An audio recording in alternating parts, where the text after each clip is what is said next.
Hello and welcome to another episode of TEVAdrive. This time around behind us you see the 2021 Volkswagen ID4 Pro S all-wheel drive. So we will not be reviewing it as precisely as the rear-wheel drive model we drove last year. We just want to point out the differences between the rear-wheel drive and the all-wheel drive model. And again, as you can see, you have the beautiful unibrow LEDs, daytime running lights, DRLs, LEDs stretching the full width of the front, including the Volkswagen logo, which is only lit up in the North American version. So this version here has the same battery as the rear-wheel drive version. It's an 82 kilowatt hours gross, 77 kilowatt hours net. The range in the winter right now shows us approximately 350 kilometers. In the warmer weather, we were able to obtain a range of 400 and even slightly more in the summer conditions, but in the winter, we are getting about 340, 350 kilometers. So this particular version has an extra front motor, and instead of the 200 horsepower offered in the rear-wheel drive version, this one here offers 300 horsepower. So it's much more powerful, and instead of 8 seconds to 100, it's just over 6 seconds from 0 to 100. So its competition, as with the rear-wheel drive model, will be primarily the Ford Mustang Mach-E, which we compared it with last year, and also the new arrivals from Kia, the Kia EV6, as well as Hyundai Ioniq 5. The Hyundai and Kia and Ford, they have very similar technical characteristics, both in terms of the battery size and in terms of the horsepower, total horsepower of the system. And they are also, all of them are available in both rear-wheel drive and all-wheel drive. Okay, so we are sitting inside the 2021 Volkswagen ID4 Pro S all-wheel drive to compare with the rear-wheel drive version, which is less powerful but also less expensive last year. And even when we drove the rear-wheel drive last year, we were very excited about the prospect of testing the all-wheel drive version, because Canadians will most likely be more than happy to pay the $5,000 difference between the rear-wheel drive and front-wheel drive. So again, to repeat, the prices are $45,000 for the rear-wheel drive and starting at $50,000 for the all-wheel drive version. Both of them qualify for the $5,000 federal incentive.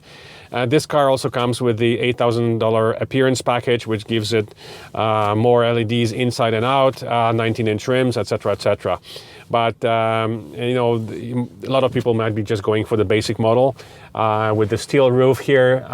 The appearance package comes with the beautiful panorama roof, which has we showed you before in last year's video of the rear-wheel drive. It has a blind that closes, so it's not the opening sunroof that we were hoping for, that we love, but it is a panorama glass roof, which is huge. And it has, as you can see, this beautiful blind, so there's no issues in the car overheating. We love that option.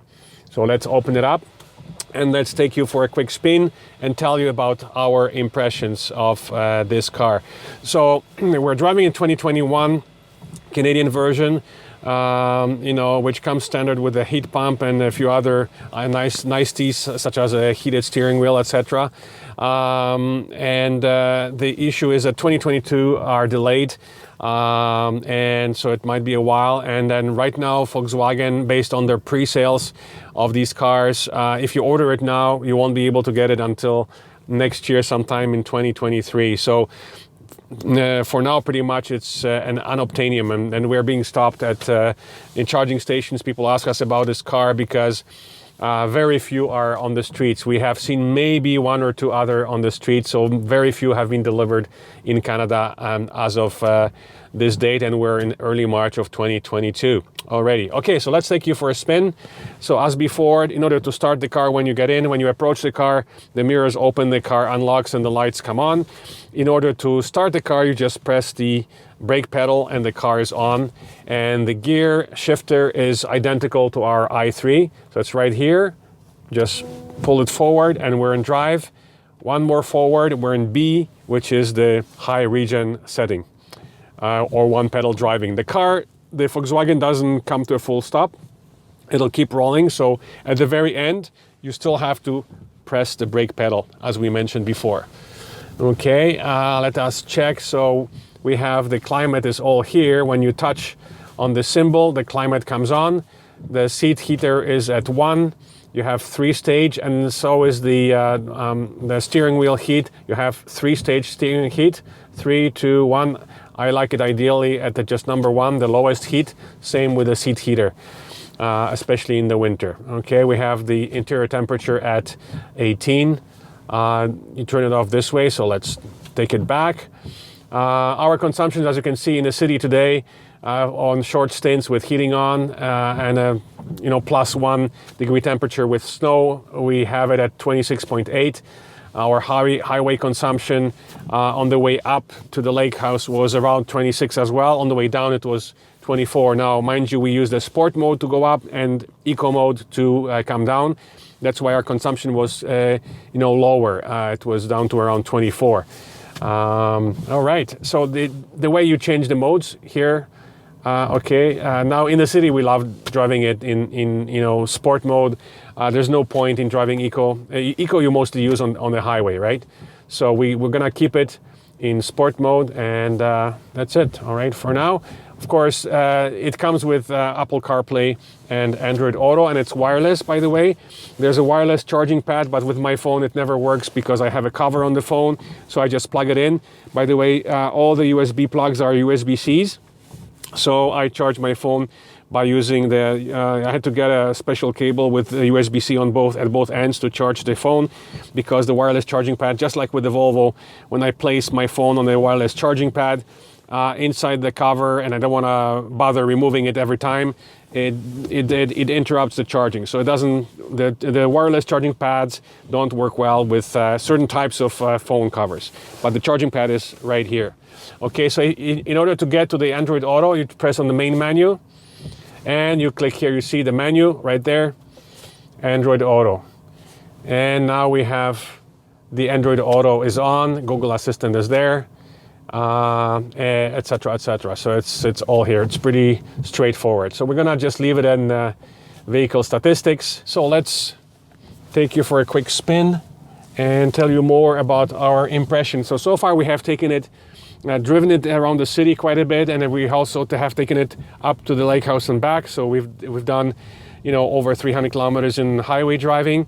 As previously mentioned, the consumption, depending on the mode, varied between 24 and 26, which is quite a bit below the e-tron consumption, which is over 30 kilowatt hours per 100 kilometers, which is understandable because it's a smaller, lighter car with 100 horsepower less. So here again we have 300 horsepower with 6 seconds acceleration from 0 to 100 versus around 8 seconds and 200 horsepower for the rear-wheel drive version. So generally we're very impressed with this car. Honestly, as long as they can provide enough supply of the ID4, it's a fantastic alternative to the Ford Mach-E, or even the new arrivals of Ioniq 5 from Hyundai and EV6 from Kia. Yes, those cars are supposed to be much more technologically advanced. However, and with the faster charging speeds, because those cars have 800 volt systems, where this is the traditional 400 volt system. So Kia and Ioniq, so EV6 and Ioniq 5 are supposed to be able to charge up to 300 kilowatts even, at least in well over 200. But in this winter, according to a few of the owners who have been reporting it, and some of the journalists that we spoke to, that we met at the fast chargers, they didn't quite get that speed in the winter. So perhaps with future software updates, same with this car, by the way. Normally the speed of the maximum charging speed in this car is 125, but with the new software update, it'll go up to 135.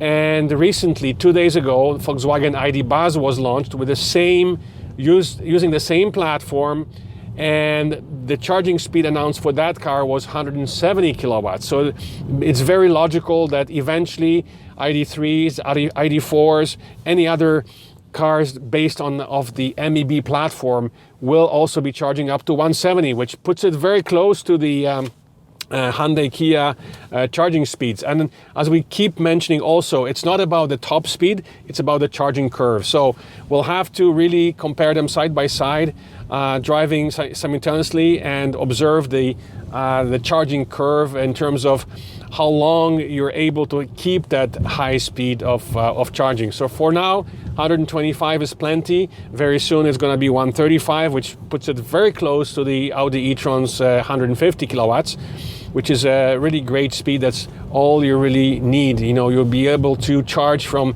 10 to 80% in less than half an hour. So just enough time to have a coffee and sandwich and keep going on your long distance trips. So again, in our opinion, if you'll be shopping this with other cars, but if you're going to be hesitating between the rear-wheel drive and all-wheel drive, there's no comparison. Go for the all-wheel drive version of this car. It's one of the best deals for all-wheel drive cars in our marketplace right now at $50,000, which is pretty close to to the Hyundai and Kia cars. It's cheaper than Ford Mustang. Ford Mustang is a little faster and it has a slightly bigger battery, so it may have more range. Same with Hyundai and Kia, because of their efficiency. They will have a longer range than this Volkswagen, but we actually really like it. We like the interior design. We like its specs, how it feels, the solid German quality in the car and the design. It's pretty simple design, very clean design. Beautiful sunroof with the cover. And so in our opinion, you should seriously consider it. So the only issue being is the availability. Pretty much for any car, any electric car, I think it's gonna come down to which car you can get the soonest. Because again, if you were to order this car right now, you would not get it before 2023. So next year at some point. So it's not only the virus problem, it's also the war in Ukraine problem, because a lot of the parts, all the wiring harnesses apparently have been made in Ukraine. So right now, the production of the ID4 and some of the Audis and even Porsches has completely stopped in Germany because of the war that's going on. So let's hope that this war will end soon and that the production can restart. Otherwise, they may have to look for alternative suppliers, and it wouldn't be easy to find someone to replace regarding the wiring harnesses. Okay, so again, we are extremely impressed with this car. We recommend it. We definitely think you should consider this car when shopping for a new long-distance, long-range electric car. Definitely go for all-wheel drive. It's worth it. I'm not sure if we can demonstrate it, but it has the oomph. It has the right away. There you go. So I mean, the acceleration is instant. It's not Audi e-tron 55 quick or Porsche Taycan quick, but it's in line with the Kia and the Hyundai. Even though on paper the Hyundai and the Kia are faster because their acceleration is supposed to be just around the 5-second mark, where this one is 6 seconds. But on the road, it feels very, very similar. The all-wheel drive version has a stiffer suspension, stiffer steering as well. It's more sports-oriented. Also, when you select the sport mode, it tightens up everything.